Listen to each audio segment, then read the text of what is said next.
Brand new music on 5FM, 8 Drum. Welcome to More Than Music. I'm Kyle Cassim, South African DJ and radio host. Every second week, join me on my YouTube and Instagram as we get real with your favorite South African personalities, the untold stories, the highs, the lows, and everything in between. This is More Than Music, brought to you by Wheelie.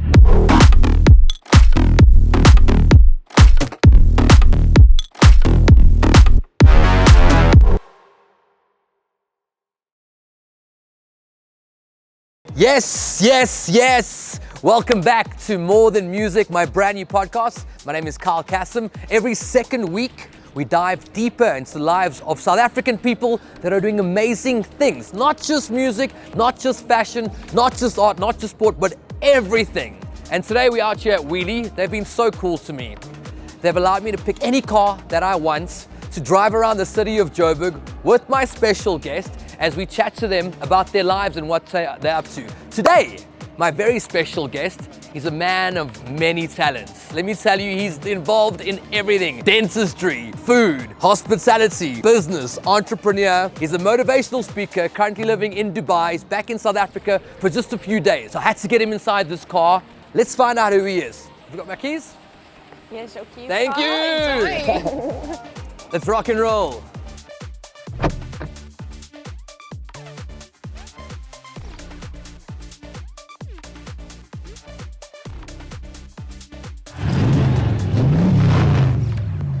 All right, shall we find out who my guest on More Than Music is today?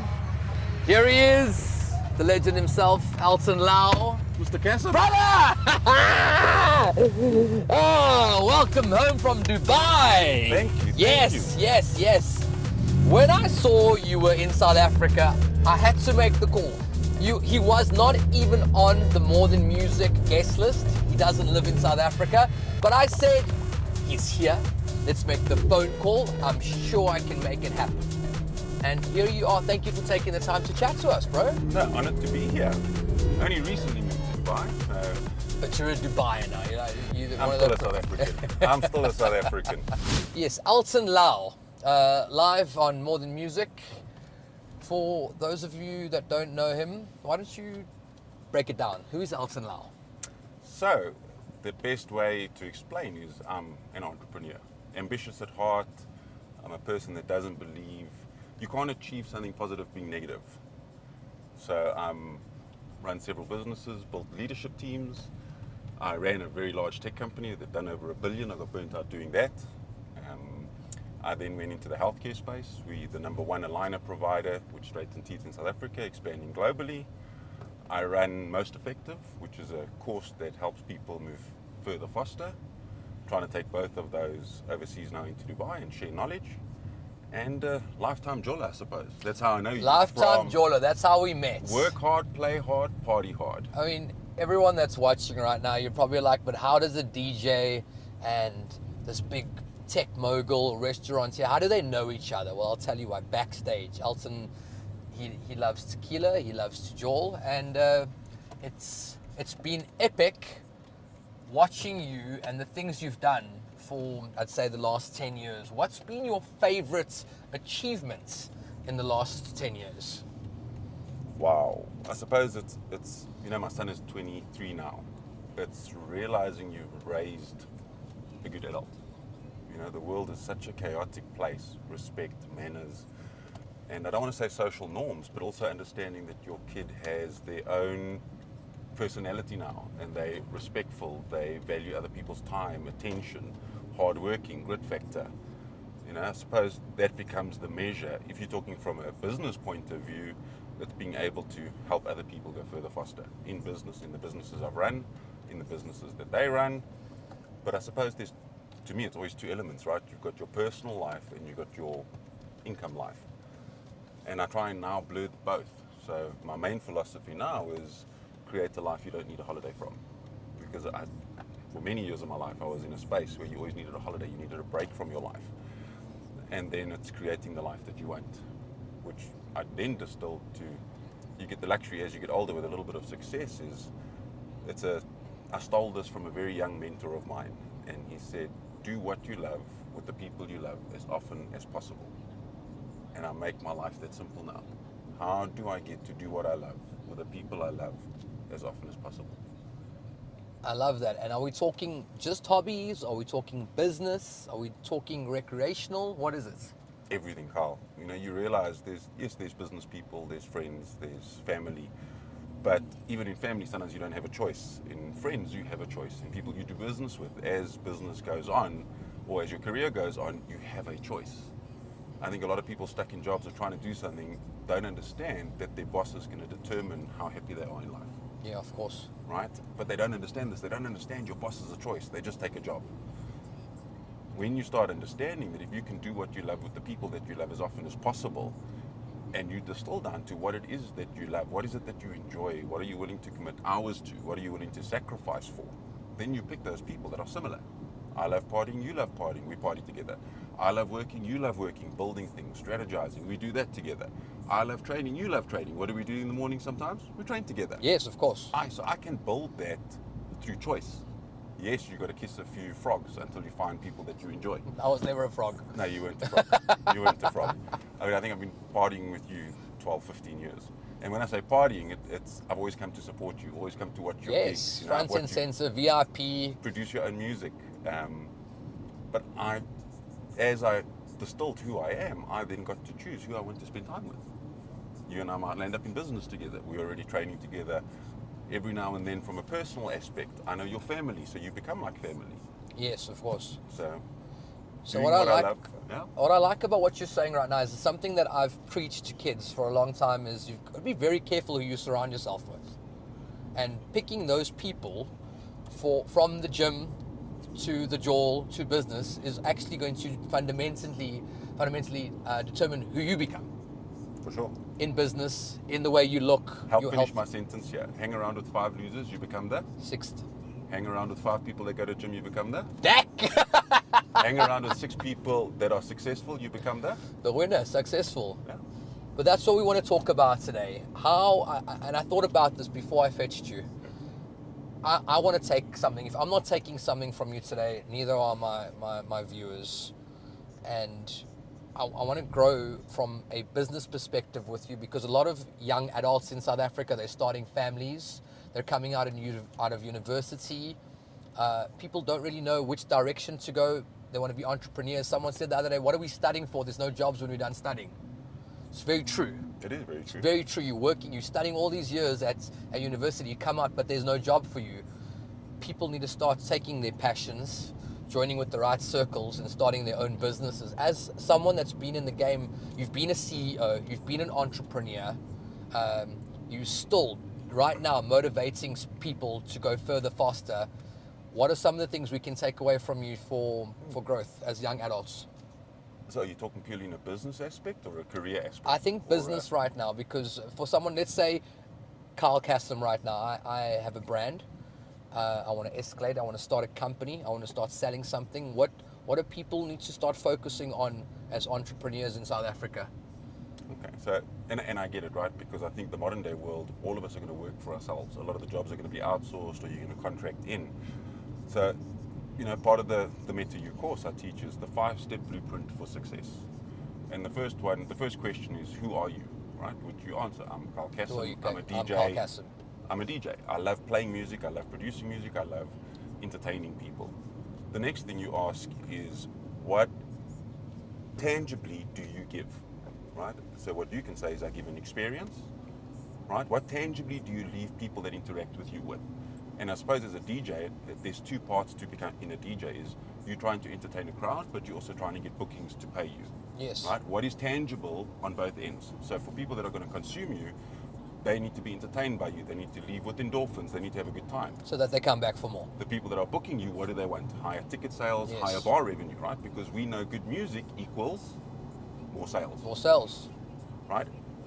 The third part of that is you got to pick a specific target market. You can't be everything to everybody. Yes. So let's say Kyle Cassim started 15, 20 years ago. He picked a market that's going to grow with him. So your market is growing with you, and they're going to move from beers to shooters to tables as you progress Yes. in your career. Once those people are booking tables and they're drinking at that level, everybody aspires to be that, so you capture the whole market. You didn't start out at the highest level. No. But your target market, if I watched in your early days, were a lot of the youngsters that really enjoyed music, really enjoyed the vibe. The So entry jollers. you knew your target market, right? It's very hard to go as an entry-level DJ and saying, oh, my target market is ultra main stage. You can't get there. So you got to pick your target market that'll evolve. The fourth part is, where are those opportunities? I call it the connection points, right? Who is your customer? Where are they? You got to go play where they are. You got to find them and play to them. And the customer's also on the side of the people that are going to book you. You know, if they've got your customer base, that's where you need to be. They're not going to knock on your door. And then the fifth part is collaboration. Is who's built a community? Who can you collaborate with to scale that's symbiotic, that both people benefit? Right, so let's run through them quickly again. That's who are you? Who are you? What is your target market? What is the tangible result you give on both ends? Okay.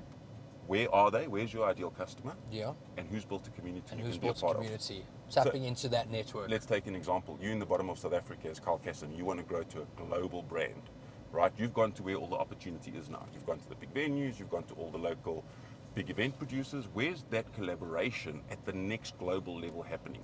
Amsterdam, Ibiza, Miami. And they've built the community. Yes. So if you invest some time in them and it becomes symbiotic, they get a big stage name, you get international bookings. Exactly. But you've got to go through those processes to get there. And it's simple. It sounds simple. It's a 5-step blueprint to success. But if you don't know who you are, what you give, what your market is, where your customers are hanging and who you can partner with, you just land up with a song. So everything is, you can follow this blueprint and you can almost do whatever you want, whether it's football, medical supplies, chips, DJing. Could you essentially put this blueprint to anything?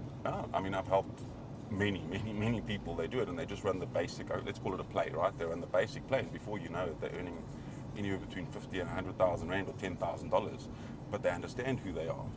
You take it as, I worked with a guy that he was an extremely good health coach, and he could not get bookings to save his life, but he was sitting not where his customers were. We got him, I won't mention his name, right? What was the tangible result he gives people? He gives super obese people results in a very quick period of time with a mix of gym and training. He then went to where they were. They were actually sitting in restaurants, overeating. That's what he did. Who had the community of that?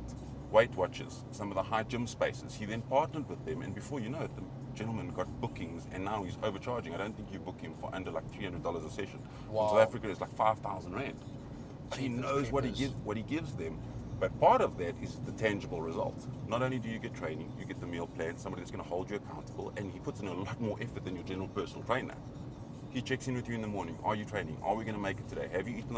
Like he's got a right to charge that premium. So you can apply it anywhere. Okay, I love that. Back to the entrepreneurial side of it. We're like, there's, as I said, lots of young South Africans. They're confused as to where they're going. What do you think we're missing as a generation of building brands, building businesses? There was a lot we weren't taught at school. People have got to figure out for themselves now. What are key things that people are missing in elevating their brands, their businesses, their careers? Sure. Okay, so that's quite a loaded question, because you got to look at it in a few ways, right? You got to realize that, in general, the harder the problem you solve, the more you get paid for. Let's take somebody that can cut your grass. Almost anybody can cut your grass. Yeah. Right? So you pay a really low rate for somebody to solve that problem. But when you want your garden landscaped, looking immaculate, that's a much bigger problem. So you're willing to pay a much higher rate.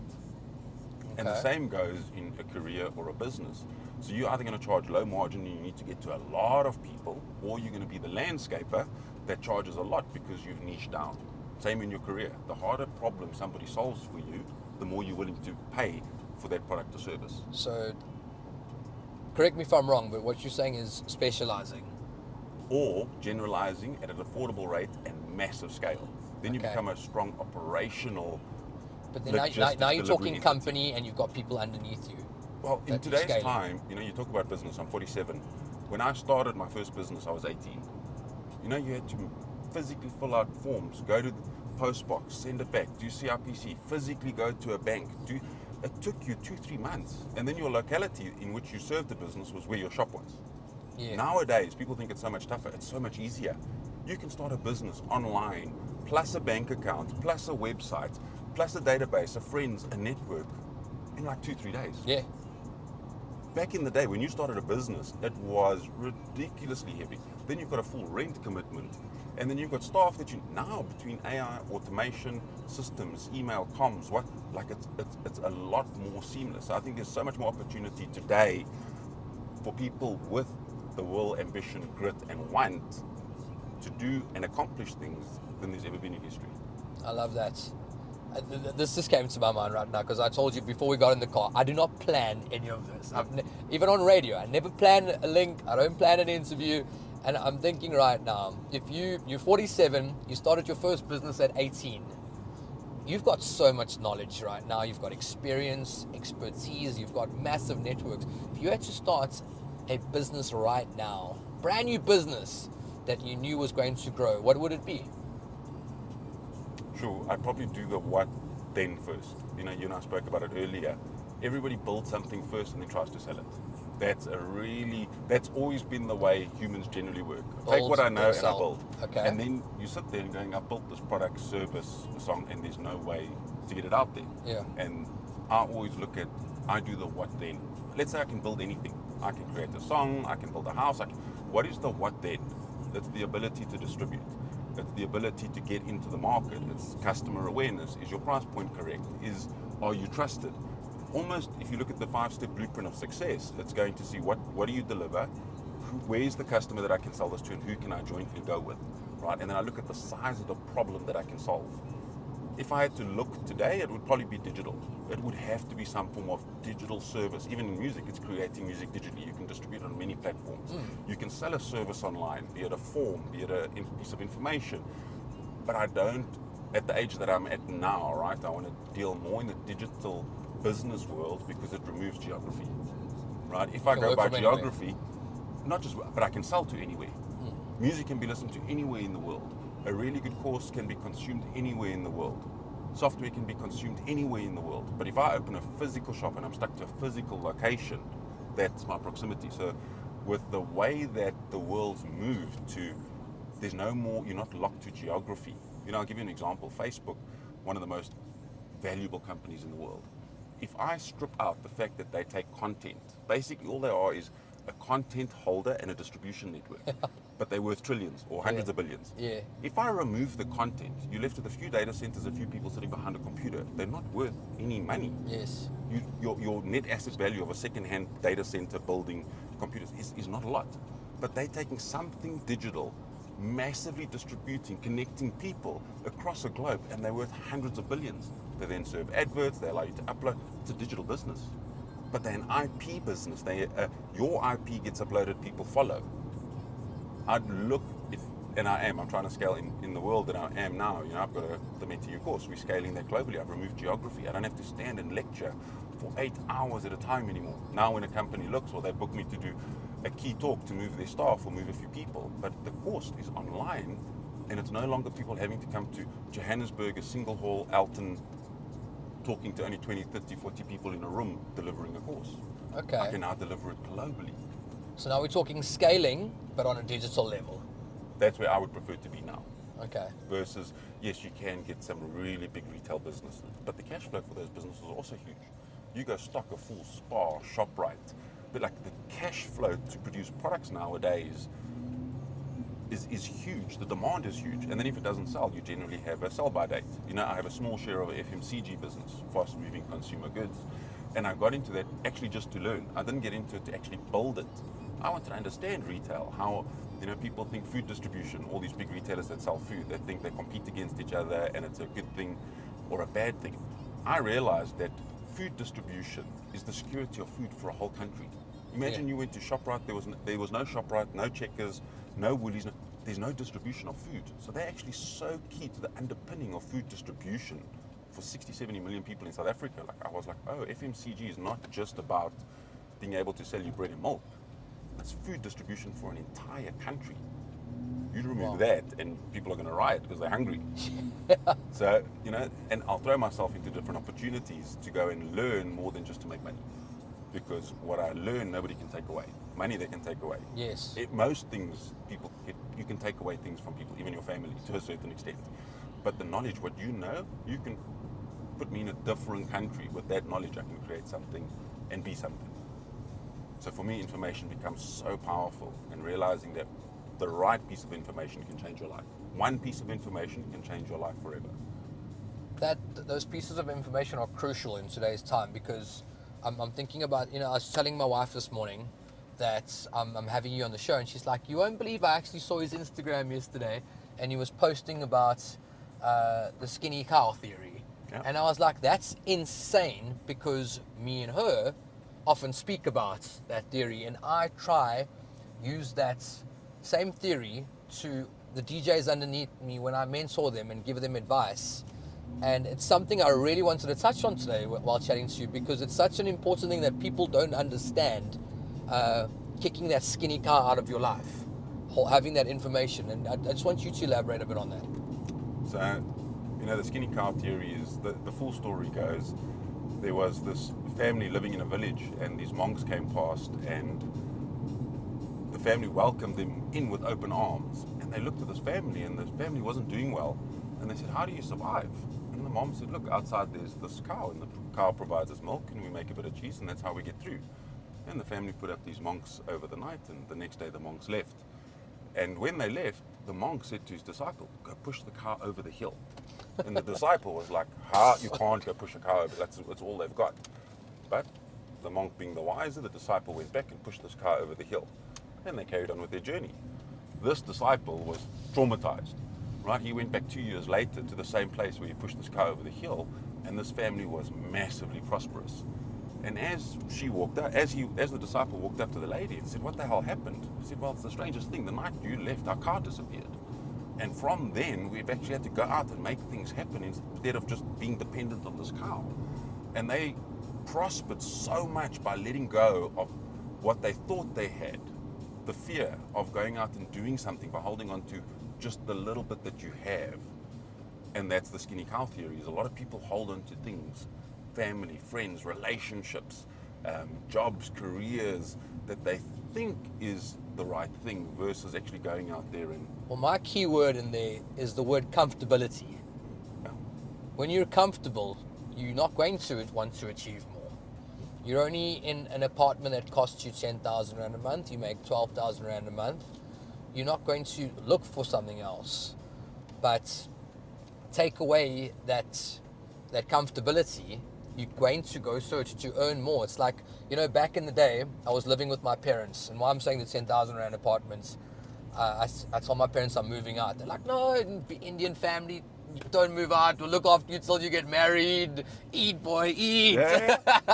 And I was like, no, I don't. I've got a little polo player, paid off, not actually paid off yet, I lie. And I was like, my skinny cow was living with my parents because I was comfortable. And I said, I'm moving out. I'm moving to Bedford View, nogal. Not even, I'm leaving Benoni. And I went and got a 10,000 Rand apartment. Now I needed to fully furnish it, buy appliances, car, everything. And I put myself in that debt because now I know I needed to work 3 times harder. And that's why that principle of the skinny cow is, when you take away that comfortability of it, you're going to look for more. It's like jobs that only bring you, you're working for someone else. Take away working from someone else, you might be poor for 2-3 months. It's like we're talking with my gigs. If I take away the bad gigs, I might be poor this weekend. But in those 2 hours on a Friday night that I'm not playing the shitty gig, I focused on building a new brand, or a new festival, or writing a new song that's going to earn me 100,000. The importance there is you're putting in the work in those 2 hours. You're not sitting at home twiddling your thumbs, that's wasting what I'm the saying. time. You're utilizing it. And I think with the modern day world, you don't fully have to push the cow off the hill. YouTube you can learn from. You can buy courses online. You can go for mentors, grooming. Yes. The opportunity to learn and still have a little bit of that comfort, but take that risk and put in the work that you are willing to. Yes. A lot of people aren't willing to actually just put in that work. You put in an hour a day. You tell me what you become in 365 hours in a year. Yeah. you're a whole new You're a different person. But put the work in. Yeah. So you don't have to necessarily kick the cow off, but also, because I mean, not everyone can have that risk. So the first thing, if I think about it, how that came to me and how it becomes so important is, what am I holding on to that's holding me back? What Okay, am I I love holding on to that could be holding me back? Right? Then I'll go and unpack that and saying, I don't need to let go of this. But if that's holding me back, where do I put in work to move myself forward? And sometimes if I can see it's really holding me back from a, let's call it from a health perspective, right? I'll stop eating chocolate. I'll stop eating heavy carbs. I'll let go of it. I'll just push it off the hill because it's self-sabotage. It's self-detrimental. Yeah. Relationships as well. If I'm around a massively toxic person, friendship, partnership, business, you name it, like it's massively toxic, I'll walk away from it because I know that's holding me back. It's not easy to let go of things because of, once again, I'm going to say comfortability. Alcohol, food, friends, sleep habits, your job. It's easy to live mundane. So do you know, if you live that mundane life, do you know the outcome of that mundane life? Of course, Mundane because you can predict it. You know, you've done it all the time. Yeah. That you're going to get the same. What's the definition of insanity? My dad, from the time I was 7 years old, every day, what's the definition of insanity? Doing the same thing every day, expecting the same results. Right. So combine that with pushing the cow off the hill. If you don't, you kind of know where your life's going to go. Yeah. Because you're doing the same thing. So you might as well, you know what you know, try something new. Push yourself a little, because your current trajectory is what you already have. Even if it's that extra hour a day on a new business, in the gym. What did you accomplish in a year, not even a year, when you done 75-day hard with an hour a day? Well, after 75-day hard last year, I lost 20 kilograms. I was in the best mental space I've ever been. No drinking, no smoking, no fast foods. And now we know it's been a year and a month. Hey, today's a year and a month, actually. And what were you actually sacrificing? An hour of training? It's an hour of training. And choices in meals? And choices in meals, yeah. And not from the consuming comfort that you alcohol. were, partying, drinking, smoke, but all your actual sacrifice, and how beneficial has it been? You chose an hour a day to go to gym. Beyond beneficial. I can't go back to that life. And make better choices. Like, Yes. It's not, people think it's so difficult. Just do it. Give it a go. You can always go back. You can always go back. But why would you? Well, if you see the benefit. Some people don't believe they're worthy of it. They don't think they can do it. And they, I was about to release a new piece. You're the first person I'll speak to about it on the podcast. Is, what will somebody think of you? You know, the conditioning we have of that from kids. What's the first thing your parents use to control you? Don't do this. What are people going to think of you? Yeah. You're afraid. What are people going to think of you? We bring that into our adult life, and that creates insecurity. We're not good enough. We can't. But I think a lot of it just stems from those childhood formation years of what would people think of you. Humans now, before they do anything, it's almost like, what's Kyle going to think if I fail? What's Kyle going to think if I embarrass myself? What's this person going to think? They don't even try. Yeah. And for me, moving past that in my late 20s, early 30s, was, does Kyle feed me? Does he finance me? And do I go sleep next to him? No. So you're not my partner, you don't feed me, and you're not the income that I need. So I stopped caring. I need to do what I need to do. So I don't care what now anybody thinks. If I fail, if I embarrass myself, if I try harder. Because the ones closest to me, they'll probably pull me up. You see I'm struggling in the gym, you're like, let's get an extra rep in. Do this in business, do that. You'll drive me, the ones that really care. But most people, unfortunately, coming from the childhood and our first few friends, our parents are like, what are people going to think of you? What What are are you people? people I think? have that from my And it's family. gonna- I've always had it. That holds you What's so your aunt going to tight. say? And What's then your what grand happens gonna is we say? internalize it as an adult and we don't feel good enough, and now that becomes a de facto standard. We don't even realize we don't do things because we're just so ingrained of what are people going to think that we actually just give up before we start. Yeah. And that realization, to be able to put it into words, only hit me the other day. But I realized I got rid of that, what were other people going to think of me in my late 20s, early 30s. And the weirdest part was, it was through one of my mentors and coaches. He said, why don't you try be you? I said, it's really tough. I was running a very big business. He said, all your staff know who you are. All your family know who you are. And they know you're hiding it. And if you get rid of those people that are just there because they're hanging on or trying to take advantage of it, don't you think that's a good thing? I was like, shit, but it's tough. Because I wrote in one of the courses we were going through, I wrote down that, the more I shrink myself, the more I die internally. And the more I am myself, the more alive I feel. but you kind of shrink yourself because that's what's accepted. And he read that and he's like, wow, you can't carry on living like this, no matter how successful you are. And you know, a few people have come to me post or in the past couple of years and they're like, else, like I'm scared to be me. And I tell them it's quite simple. Go ask the people that care about you the most who you are. And it's wild. People don't describe things. They don't, oh, you're rich, you have a nice car, you have a nice house, you have a nice career. They generally start describing your character. You're trustworthy, you're responsible, you're a good parent, you're good. That's who you are. So if you ever struggle, funny. That's only your mom, right? That's usually your mom. My dad's normally honest. But, you know, the part is, the key is go ask people that really care about you who you are. And a lot of people are lost, right? They're lost in their social groups, they're lost through Instagram, social media. You know, find the people that really love and care for you and ask them who you are, if you're ever lost. And they will tell you who you are. And you'll see they use character words, not material things. And that's where we got to remember who we are. You're caring, you're a father, you look after your family, you're responsible. You know, they'll use those words to describe who you are. And the wild part is if I take Kyle's a physical form, right, that people resonate with. But let's say I had to put a woman where you're sitting and you start talking. You know what I'd go to you and eventually say? Kyle, is that you? Because that is the inner depth, the essence of you. This is an outer shell. Okay. But you'd walk up to me and start talking, and I'd be like, "Shit, Kyle, is that you?" Okay, I hear you. Because I know who Kyle is. Kyle I know is the core. His family. He'll always say hello. He's polite. He's courteous. He takes care of other people. He puts people first. I'd be like, "Shit, Kyle, is that you?" I'd understand your humor, your mannerisms. What you look like externally is just, you know, potentially in the modern day world for many, many people it's a negative because it's the first thing the eyes see. Yes, of what you actually look like. They never get to actually experience who that human is, what they're going through, what they care about, who they are. For most people, that was me when my wife first met me 5 years ago. People were literally like, "Are you insane? Are you really dating Kyle Cassim? He's like the biggest joller party animal nutcase on the planet." And she's like, "People don't realize that you're actually this really soft, kind family man." And religious, Yeah. spiritual, and like my core values were not partying, and that was a hobby of mine. Playing music is my passion, but like from the value perspective, what you're saying is like you don't really know what's on the inside until you get that from your loved ones. And if you're ever lost, you've got to ask your loved ones who you are, because a lot of people don't know who they are. They just know what they look like and they know what they sort of enjoy, but they don't know who they are. And sometimes it comes back negative because you go ask the loved one and they were like, "Oh, you don't care about family, you don't care about friends, you never shop."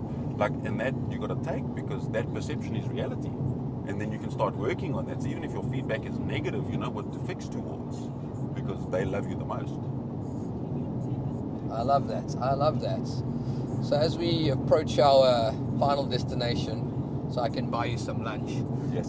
Or a coffee or a non-alcoholic So beer. I want to ask you a question. Yes. The guest gets to ask the host the question. Okay, here we go.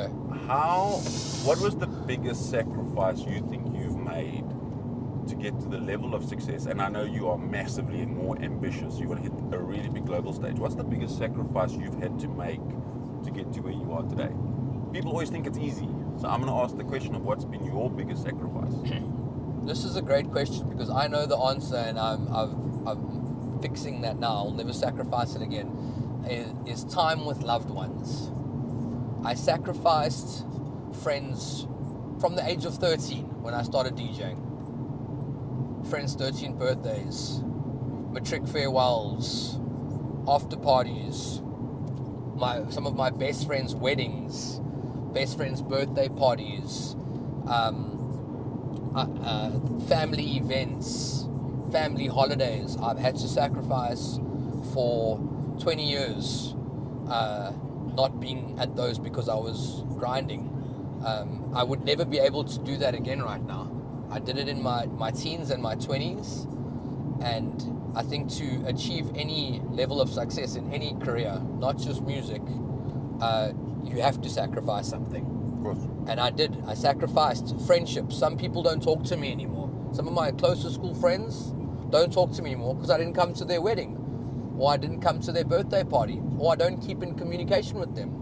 Yes, it's a two-way street, but I had to choose chasing after my dream and getting to where I am now, or living that life where, not to say it's mundane, but to live the normal everyday life that an everyday person lives, where you do an 8 to 5, and then yes, I can go to dinner with this person, and tomorrow I can go to your wedding, but I'm not going to be achieving what I wanted to.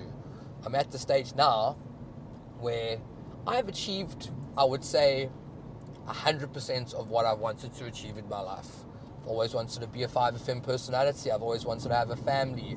I've always wanted to be on global stages. I've now been the only artist to ever play 10 ultras in South Africa. So I've ticked every box. Now, what is the next sacrifice I'm making for my next chapter of life? I don't know. So I'm going to leave you with something that I still use to this day. You started with the word saying my dreams, right? And a lot of people have dreams. But a dream without a plan and then taking action stays a dream. 100%. So you obviously had a plan and then you put action towards it. But a lot of people are going to have dreams that are watching this, and to leave them with that of, and you're a great example, is you took a dream that with plan and reaction becomes a reality. If you don't plan it and put actions towards it, it stays a dream. Always just be there, and you'll keep looking at it and be like, that's a cool dream. Yeah. I've got friends, I've got family that talk about these things all the time for years that they've wanted to do, they've never done it because you don't know what it's taken. I watched a amazing video the other day. This American girl posted saying, she's talking to DJs actually. It was a DJ video, and she said, you older generation of DJs that are bitching and complaining that you've been in the game for 20 years, but you're still not headlining, it's not fair, da, da, da. And she said, have you ever thought that you haven't put the amounts of effort or sacrifice in to get to where these other people that got there in 1 year? Yes, sometimes it's right time, right place, but anything in life, and I firmly believe this. I told my brothers the other day, wherever you are right now, you've put that amount of effort to be there. And with anything, like you want to play Ultra Miami, and I mean somewhere I want to play one day. I haven't played there yet because I have not made the amount of sacrifice and work to get to Ultra Miami. I've made enough to play Ultra South Africa, but not there. Make sense? Of course. You know, I see it all the time, and my son's probably going to be the first to comment on this post. And the minute I say the word hard work, he'll finish it and it says, hard work will beat talent if talent doesn't work hard. I've seen some of the most talented people not go anywhere. Yeah. And I've seen people just put in the work behind it to get somewhere. And the talented people sit there and go, oh, but I'm way more talented. But they didn't put in the work. I've had that with myself. A lot of DJs back in the day chirping me. Why the hell is Kyle playing after me? I'm better. And I'm not, I mean, I think I'm good at what I do. But I think people don't see some of the work you have to put. You sit with the promoters, you spend time, you get to know them, you build relationships, you understand what they need of their business. You don't just play music. Yeah. You understand, oh, what is the type of customer coming to your venue? What do you want to increase within that when you're playing at a festival? What is the atmosphere? That's work. It's not just something that you thumbsuck. People don't understand that work that you put in. They just think you've made music. You just rocked up and You've it done happened. all that pre-work of what that venue, person, event, host expects. Yeah. And that takes torment, because sometimes you don't want to do what they want, but that's what their audience is. That's what they're trying to create. They don't understand the sacrifice to get there. I mean, you gave your 5 points in your blueprint. I don't have mine, but if I had to think on the top of my head for any business right now, it's networking is 100%. Consistency trumps talent. Yeah. Perseverance trumps talent. Hard work. And finally, let's join one together here. Come. For me, it would be you taking action. Turning Taking the action. dream into a reality. Without, you need to take action. It's going to be hard. It's not going to be perfect. But you have to take action. And through that, you learn what you need to do. Yeah. When you started, you didn't realize you need to sit with promoters. Oh, you got to pitch up early. Oh, you got to stay late. Oh, you got to produce you didn't know this. Yeah. But through that action, you knew over a decade exactly what to do. You realize all these things that need to be. I mean, some people do it naturally. Some people work hard naturally. Some people network naturally. Like, not everyone has the same personalities. Like, I'm a networker. I love talking to people. But that's where partnerships can become important. Yes. Right? People bring different skills to the table that you can grow. You know, I watched an interesting thing the other day. Jeff Bezos, one of the wealthiest men in the world, he only owns 9% of Amazon. He's worth like 200 billion. Amazon's worth 2.3 trillion. He's made more money for other people than he's made himself, but he keeps such a small part of it. Good partnerships, good relationships, ability to go to market. He hasn't done it by himself. He owns such a small part of Amazon. So those partnerships become so important in the talents you bring versus the talents other people bring. 100%. We are at a four-way stop here, so I'm just being extra focused here. That 100%. Bro, thank you. I really enjoyed that. Did you expect that? Well, I tell you what I didn't expect. I walked into the wheelie office, this head office, and I hope they get to I mean, I was mind blown with that first. Bro, you know how many cars there are there? So that I was mind blown with. Then I expected, I was like, okay, Kyle's going to have a chat, and I was like, I'm a bit nervous around this. You know, and I said to you, no planning. No planning, yeah. You just wanted it, and I was like, but I can't believe the time went so quickly. We didn't get lost. We know exactly where we are still. I don't know how. I really don't know how I got back here. No GPS, eh? I have no clue. We don't know where we are. But we weren't lost. But I see the wheelie offices here. We'll go back. Maybe we go buy you a car for South Africa before you go to Dubai. Elton Lau, currently living in Dubai. Thank you. We didn't even talk about the restaurants, the hospitality and all of it, but I think what we chatted to was beautiful. We could have been here for 4 hours, and we probably will carry on chatting after this. But thank you for taking the time. Kylie. Too much love for you, my brother. Same, my brother. Too much. Same. Hope you guys learned something from this. I hope you enjoy it. See you next week. Ciao.